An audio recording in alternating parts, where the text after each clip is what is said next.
Picture this. You're in 16th century Europe suffering from a terrible headache. Your doctor doesn't prescribe aspirin. He reaches for a jar of powdered human skull. This wasn't some dark magic, but standard medical practice for over 300 years. Tonight we'll explore how the most educated physicians of the Renaissance sincerely believed consuming human remains could heal the living. From kings drinking blood to apothecaries selling mummy powder, this is the bizarre history of medicinal cannibalism, where the line between medicine and the macabre blurred beyond recognition. Imagine walking into your local pharmacy and seeing jars labeled mummy powder and human fat on the shelves. That was reality in 16th century Europe. These weren't sold by shady back alley dealers. Licensed physicians prescribed them, and they weren't considered quacks. They were following the most advanced medical theories of their time. The logic behind corpse medicine came from sympathetic magic, the idea that consuming strong body parts could transfer strength to the sick. Powdered human skull became a standard treatment for headaches because doctors believed the bone could calm a troubled mind. Blood from executed criminals was drunk to treat epilepsy, since the sudden death supposedly trapped powerful life force in their veins. Even the famous physician Paracelsus endorsed these treatments as cutting-edge science. He wasn't some fringe figure. His ideas shaped European medicine for generations. Doctors didn't see this as macabre. To them, corpses were just another source of medicine, like herbs or minerals. They believed the human body contained concentrated healing power, especially if the person died violently. A hangman's fat was rendered into salves for joint pain. Ground-up mummies treated everything from wounds to tuberculosis. The fresher the corpse, the stronger the medicine was thought to be. These weren't secret remedies either. Medical textbooks listed them alongside more familiar treatments. A 1618 pharmacopoeia from Frankfurt included human skull as an official ingredient. Apothecaries kept stocks of mummy powder alongside their spices and herbs. Wealthy patients could even specify which type of corpse they wanted. Egyptian mummy was considered top shelf, while local criminals were the budget option. The reasoning made perfect sense at the time. If a plant could cure disease, why not a human bone? If animal fat soothed burns, wouldn't human fat work better? This wasn't superstition. It was science operating under different rules. Doctors carefully documented which corpses worked best for which ailments. They debated preparation methods like modern pharmacists debating pill formulations. But this raises an obvious question. Where did all these body parts come from? It wasn't like people were donating their relatives to science. The answer lies at the gallows, where crowds gathered for more than just entertainment. In early modern Europe, public executions didn't just serve justice, they supplied ingredients for medicine. Fresh corpses were seen as rich in vital essence, and physicians, apothecaries, and even executioners rushed to collect them. Blood was especially prized. Epileptics would drink it directly from the scaffold, believing it held curative power. German executioners became unofficial pharmacists, selling human fat, blood, and bones for profit. Human fat, or hangman salve, was considered the most valuable. It was rendered like lard and mixed into ointments for joint pain or bruises. Wealthy buyers preferred fat from young, healthy criminals. Medical theory at the time claimed that executed criminals, particularly those who died violently or suddenly, retained stronger healing properties. Even drowning victims were in demand. and moss from skulls on public display was scraped off and sold as medicine.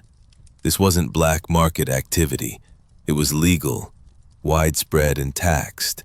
Apothecaries sold corpse-derived products alongside herbs and spices, and executioners licensed corpse brokers to distribute remains across Europe.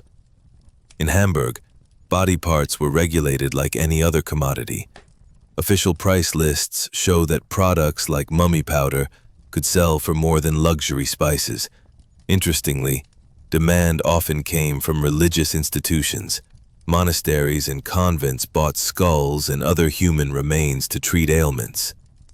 Church leaders justified the practice as honoring the body's divine healing potential. A Bavarian convent's 1583 receipt listed a thief's skull next to candles and wine. The wealthiest clients, however, were royals. Kings and queens didn't just use corpse medicine. They relied on it. Their personal physicians designed elaborate treatments using rare body parts, often preferring imported Egyptian mummies. While commoners got local remains, Europe's elite sought the finest dead to preserve their lives. In early modern Europe, corpse medicine wasn't fringe. It was royal protocol. Monarchs and nobles consumed powdered skulls, drank bone-infused wine, and wore amulets filled with mummy dust. These treatments were not only accepted, they were pioneered by royalty. King Charles II once paid £1,500 for a single dose of powdered human skull, enough to buy a small estate. He and others like King James I, Queen Mary II, and King Christian IV of Denmark all used human remains as part of their regular health regimens. King's drops, a tincture made from distilled skull, was prescribed for weakness. Ground mummy was worn to ward off plague. Bone powder was infused into daily drinks. This wasn't secretive. Court physicians published books promoting these remedies as elite medicine. A Jesuit text called it "using death to fight death." Church leaders often supported the practice, viewing it as an extension of saintly relics. Except, instead of bones blessing the sick, they were being consumed. The practice grew extreme.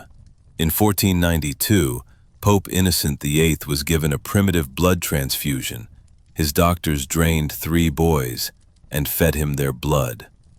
All 4 died. Yet the idea persisted. Human vitality could be transferred. As demand rose, so did counterfeit supply. Merchants faked Egyptian mummies by drying modern corpses. Doctors graded human materials by origin and age. Desert mummies were preferred. Gallows mummies were considered weaker.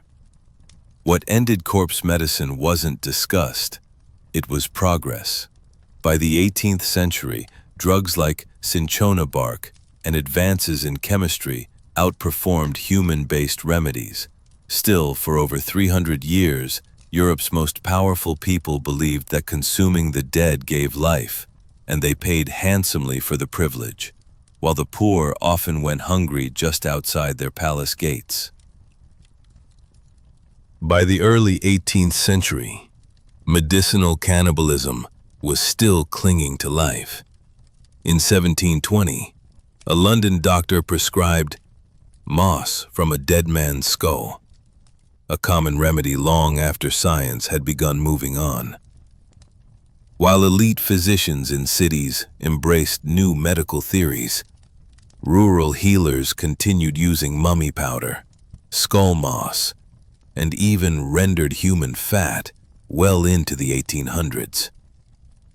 The shift came not from ethics, but from germ theory.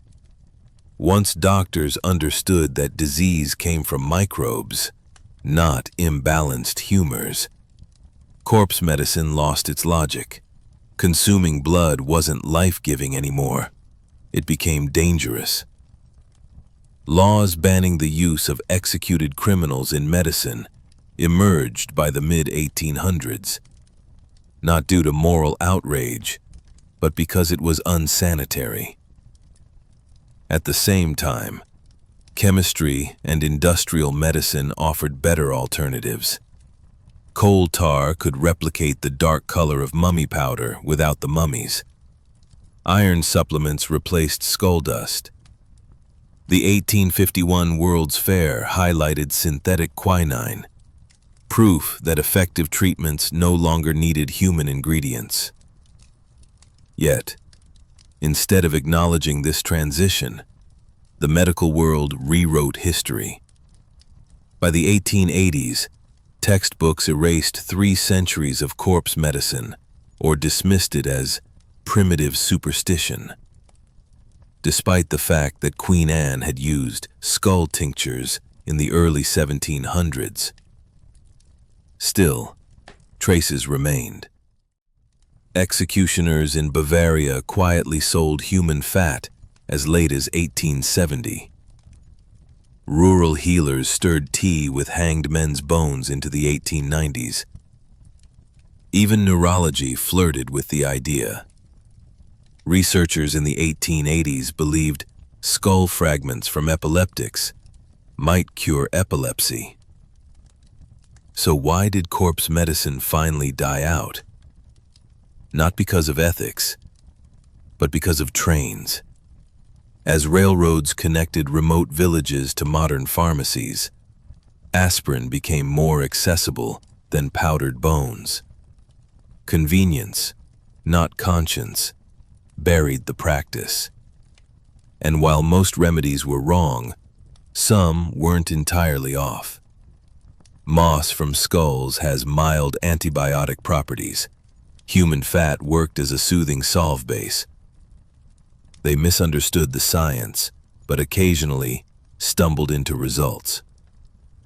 In the end, this forgotten chapter reminds us, medicine always believes it's right, until the next breakthrough rewrites the rules.